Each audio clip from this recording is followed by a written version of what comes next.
नमस्कार दोस्तों, स्वागत है आपका एक बार फिर आपके अपने YouTube चैनल पर।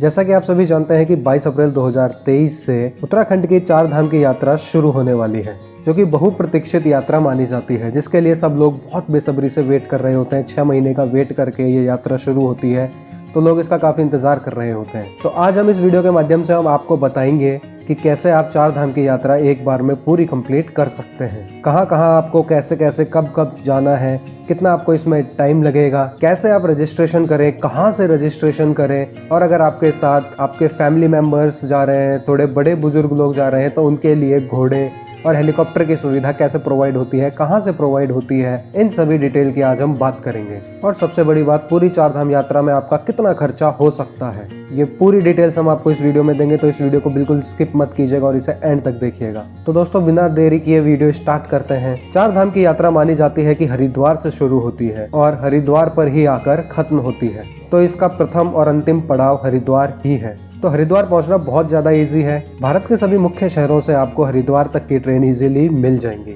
और अगर आप फ्लाइट से आने चाहते हैं तो आपको नियरेस्ट एयरपोर्ट देहरादून का जॉली ग्रांट पड़ेगा। वहां से भी चाहें तो आप अपने 4 धाम की यात्रा शुरू कर सकते हैं। तो दोस्तों, 4 धाम में सबसे पहला धाम होता है यमुनोत्री का। डे 1 में आप हरिद्वार पहुंचिए। हरिद्वार से आप बरकोट की बस लीजिए। ये बस आपको देहरादून से भी मिल जाएगी। तो आपको बरकोट पहुंचना है।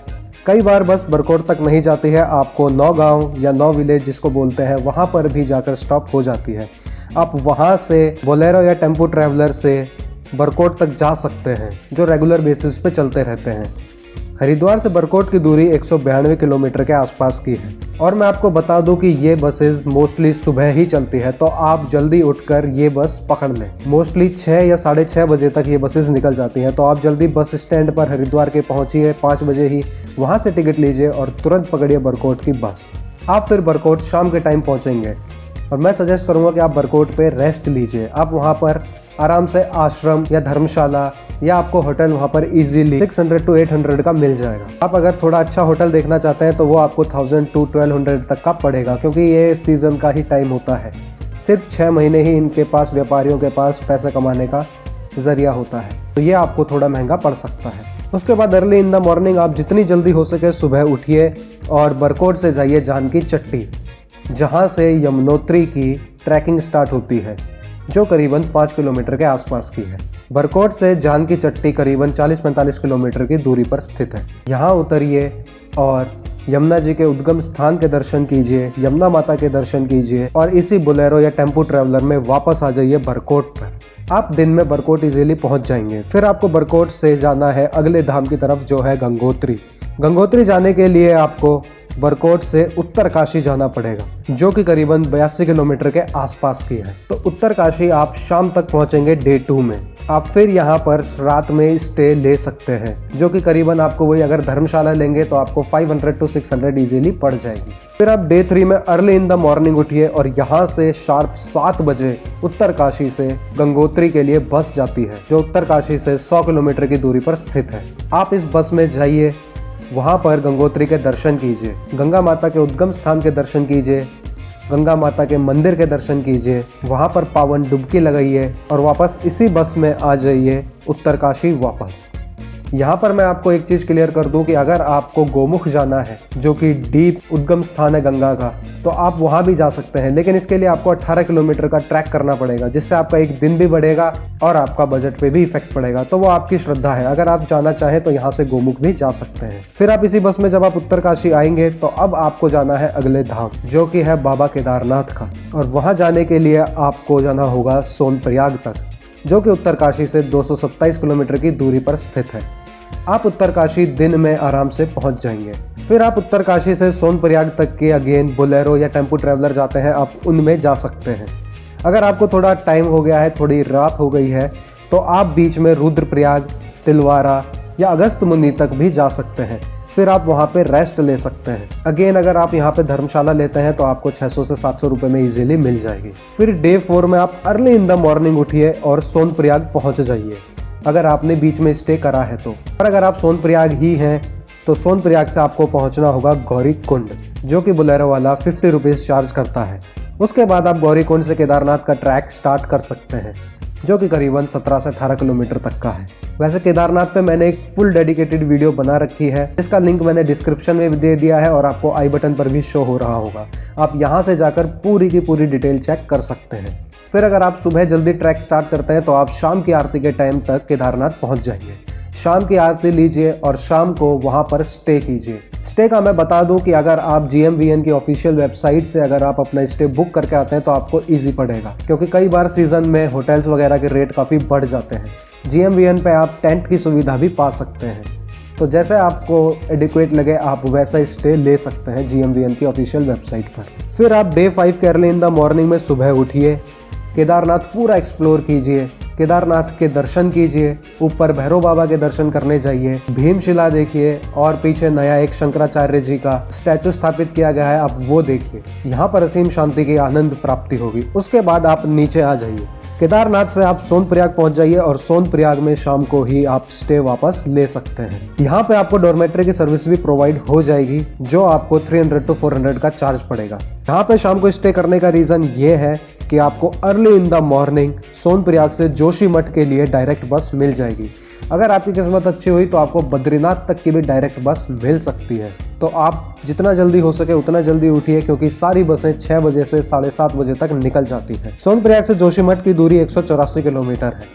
अगर आपको यहाँ से जोशीमठ की डायरेक्ट बस भी नहीं मिलती तो आप ब्रेक जर्नी कर सकते हैं। सोनप्रयाग से आप जा सकते हैं गुप्तकाशी, गुप्तकाशी से आप जा सकते हैं उखीमठ और उखीमठ के बाद आप जा सकते हैं जोशीमठ। ये पूरा ट्रैवल आप बोलेरो या टेम्पो ट्रैवलर से कर सकते हैं। फिर आप जोशीमठ या बद्रीनाथ में नाइट में स्टे लीजिए। फिर सुबह उठिए डे 7 पर और जोशीमठ से आप बद्रीनाथ जा सकते हैं 50 रुपये देकर बोलेरो या टेम्पो ट्रैवलर में। और अगर आप बद्रीनाथ तक पहुंच गए हैं तो बद्रीनाथ से सीधे दर्शन कीजिए आप बद्रीनाथ जी के, जय बद्री विशाल के नारे लगाइए और पूरा एक्सप्लोर करिए। फिर आप वहां से माना गांव एक्सप्लोर कर सकते हैं, भीमपुल एक्सप्लोर कर सकते हैं, हिडन सरस्वती रिवर को एक्सप्लोर कर सकते हैं और भारत की अंतिम चाय की दुकान देख सकते हैं। उसके बाद आप वापस आ जाइए जोशीमठ। जोशीमठ में आप स्टे कर लीजिए, या अगर आपको शाम को ही जोशीमठ से हरिद्वार की बस मिल जाती है तो उसे पकड़कर आप हरिद्वार वापस आ सकते हैं। नहीं तो फिर आप अर्ली इन द मॉर्निंग उठिए और जोशीमठ से हरिद्वार की आपको डायरेक्ट बस मिल जाएगी डे 8 में, तो आप डे 8 को ही हरिद्वार पहुंच सकते हैं। जोशीमठ से हरिद्वार की दूरी 272 किलोमीटर की है।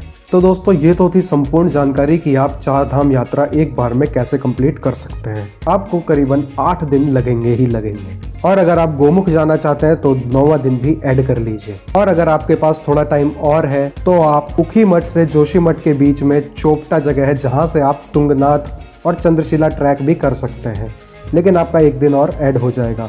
और अगर आपके पास फिर भी 1 आध दिन का और टाइम है तो आप बद्रीनाथ के बाद हेमकुंड साहिब के भी दर्शन कर सकते हैं। वहाँ पर भी जोशीमठ और बद्रीनाथ से बोलेरो और टेम्पो ट्रैवलर जाते हैं। जब आप हेमकुंड साहिब जाएं तो अपने 2 दिन एक्स्ट्रा ऐड कर लीजिएगा, क्योंकि वो काफ़ी स्टीप ट्रैक है जिसमें काफ़ी टाइम लगता है। अब बात करते हैं कि आपके साथ अगर बड़े बुजुर्ग आ रहे हैं तो उनको हेलीकॉप्टर की सर्विसेज कैसे प्रोवाइड की जाए। हेलीकॉप्टर की सर्विसेज प्रोवाइड करने के लिए ये वाली वेबसाइट पर ही जाइएगा। कई सारी फेक वेबसाइट है, लेकिन इसी पर्टिकुलर वेबसाइट पर जाइएगा। यहाँ पर आप यूज़र साइनअप कीजिएगा पहले, फिर यूज़र लॉगिन कीजिएगा, फिर आप जैसे जहाँ जा रहे हैं जिस डेट को, उस डेट की आप हेली सर्विसेज बुक कर सकते हैं। यहाँ पर कई सारे हेली सर्विसेज प्रोवाइडर हैं, जैसे हिमालयन हेली सर्विसेज है, पवन हंस है, आर्यन एविएशन है, एरो एयरक्राफ्ट है, आदि इत्यादि। तो जो यमुनोत्री और केदारनाथ की ही हेली सर्विसेज प्रोवाइड कराते हैं, क्योंकि यही 2 जगह हैं मोस्टली जहां पर ट्रैकिंग होती है। गंगोत्री में अगर आप गोमुख जाना चाहें तो ही ट्रैक है, वरना आपको सामने ही गंगा माता का मंदिर दिख जाएगा। और केदारनाथ में 3 जगह से हेली सर्विसेज प्रोवाइड होती है,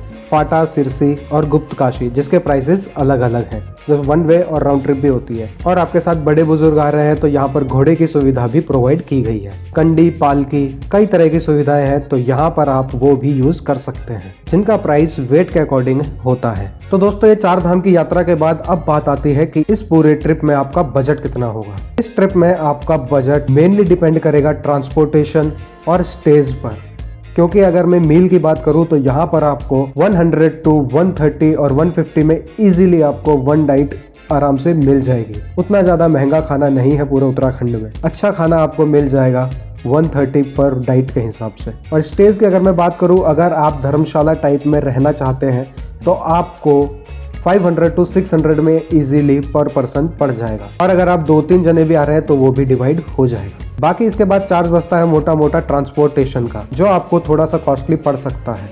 तो अगर आप सोलो आते हैं, ये सारी चीज़ें अकेले करते हैं, तो आपको ये चार्ज करीबन 10,000 से 11,000 रुपये तक पड़ेगा, और इससे भी कम पड़ सकता है अगर आप अपने स्टेज में थोड़ा सा कॉम्प्रोमाइज़ कर लें तो। और ट्रांसपोर्टेशन का मैं आपको एक चीज़ और बताना चाहूँगा कि अगर आप चाहें तो हरिद्वार से एक स्कूटी रेंट पर ले करके आप ये सारी चीज़ें कवर कर सकते हैं, अगर आप में बाइक और स्कूटी चलाने की इतनी हिम्मत है, क्योंकि ये टोटल मिला करके पड़ता है 1400 किलोमीटर के आसपास। लेकिन बाइक में एक सहूलियत हो जाती है कि आप जब चाहे जहाँ चाहे वहाँ पर रुक सकते हैं, वहाँ पर नज़ारे देख सकते हैं, और तुंगनाथ, चंद्रशिला और हेमकुंड साहिब के भी ट्रैक आराम से कर सकते हैं। बाइक आपको हरिद्वार में पर डे 500 रुपीज़ के चार्ज पर मिल जाएगी। और अगर पहाड़ों पे मैं 35 का एवरेज भी मानूँ स्कूटी का, तो आपको 40 लीटर के अराउंड आपको पेट्रोल लगेगा, जिसका प्राइस ऑन एन एवरेज 4000 मान लेते हैं। तो 4000 पेट्रोल का और 4000 आपकी स्कूटी रेंट का और 600 के एवरेज हिसाब से अगर आप रूम लेते हैं तो 8 दिन का 4800, और फूड का अगर मैं मान लूँ 800 पर डे का, तो आपका टोटल होता है 19,200 तक, या 20,000 मान सकते हैं। मैं मान रहा हूँ कि अगर आप बाइक से आएंगे तो 2 जने तो एटलीस्ट आएंगे ही, तो आपको ये 10,000 के अराउंड की ये वापस अगेन ट्रिप पड़ जाएगी। लेकिन बाइक स्कूटी के अपने कुछ फ़ायदे हैं और अपने कुछ नुकसान, तो ये आप पर डिपेंड करता है कि आप बाइक स्कूटी से आना चाहते हैं या पब्लिक ट्रांसपोर्ट से। और अगर आप चाहें तो 4-5 जने हैं तो अपनी खुद की गाड़ी, सेल्फ ड्रिवन गाड़ी भी ला सकते हैं, या चाहे तो रेंटेड कार या टैक्सी, कैब वगैरह भी ला सकते हैं। रोड की कंडीशन काफ़ी अच्छी है, कुछ 2-4 जगह पर आपको थोड़ी टूटी रोड मिलेगी, लेकिन ओवरऑल रोड की कंडीशन काफ़ी अच्छी है अब। तो आप चाहें तो इजीली गाड़ी से भी आ सकते हैं, बस पहाड़ों पर थोड़ा ध्यान रखिएगा। तो दोस्तों अब बात करते हैं रजिस्ट्रेशन की। रजिस्ट्रेशन कैसे कराना है? रजिस्ट्रेशन के लिए आपको सबसे पहले इस वाली वेबसाइट पर आना है। कई सारी फेक वेबसाइट्स है, आपको इस वेबसाइट पर ही आना पर्टिकुलर। यहाँ पर अपना फ़ोन नंबर, नाम, पासवर्ड डाल के साइन अप करना है। उसके बाद आप यहाँ से लॉगिन करके यहाँ पर अपनी आइटेनरी बना सकते हैं। जो भी आप दूसरे धाम जा रहे हैं, मैं कहूँगा उनके बीच में एक दिन का गैप रखिएगा, आराम से ट्रिप कीजिएगा, कोई भागम भाग मत कीजिएगा। और अगर आप स्पेसिफाइड डेट पे उस वाले धाम पे नहीं पहुँच पाते तो 1-2 दिन का ऊपर नीचे चलता है, कोई इशू नहीं होगा। और अगर आप खुद की गाड़ी ला रहे हैं तो अपने गाड़ी का यहाँ पर नंबर देना होगा जब आप रजिस्ट्रेशन फॉर्म फिल करेंगे। आपका आधार कार्ड, आपकी एक फ़ोटो, आपका ड्राइविंग लाइसेंस इन केस अगर आप गाड़ी ला रहे हैं तो, और आपका वैक्सीनेशन का सर्टिफिकेट लगेगा। फिर इसको PDF फाइल में सेव कर लीजिएगा, और चाहे तो इसका प्रिंट आउट भी निकलवा सकते हैं। तो ऐसे आप रजिस्ट्रेशन करवा सकते हैं। तो दोस्तों ये तो थी संपूर्ण जानकारी कि 4 धाम में आप कैसे प्रॉपर यात्रा कर सकते हैं, क्या आपका पाथ होगा, कौन सी यात्रा पहले करनी है, कहाँ पर ख़त्म करनी है। तो दोस्तों आशा करता हूँ आज की वीडियो आपको पसंद आई होगी। अगर पसंद आई तो इसे लाइक कीजिए और शेयर कीजिए उनके साथ जो 4 धाम यात्रा का प्लान कर रहे हैं। और अगर मैं कोई भी डिटेल देना मिस कर गया हूँ तो हमसे कमेंट में ज़रूर पूछिए, हम आपको एडिकेट रिप्लाई ज़रूर करेंगे। तो आज की वीडियो में सिर्फ इतना ही। वीडियो को अंत तक देखने के लिए बहुत बहुत शुक्रिया। अब मेरे साथ एक बार कमेंट में लिख दीजिए, हर हर महादेव।